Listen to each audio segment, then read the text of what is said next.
Hey everyone, in this video, I'm going to show you on how to fix SpotMe not working in Chime. Now let's start with the first step, which is to check your SpotMe status. So open the Chime application and tap on the SpotMe card on the Home tab.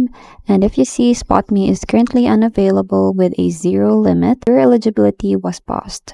Now usually because qualifying direct deposits slowed down or stopped.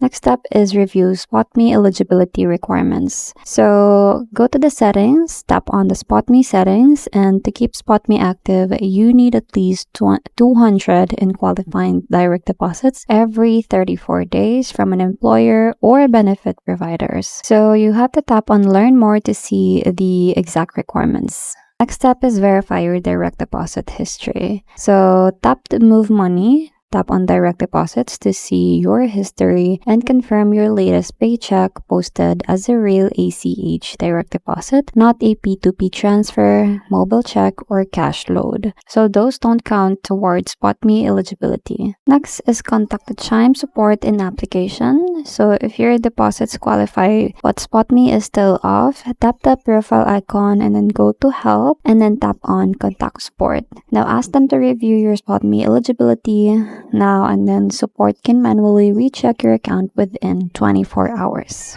Lastly is confirm SpotMe is back on. So once the eligibility is restored, you will see SpotMe is on with your available limit, usually 20 to 200. So the limit grows over time with consistent direct deposits and on-time repayment. So that's pretty much it. I hope you find this video helpful. Thanks for watching, and I'll see you in my next one. Bye!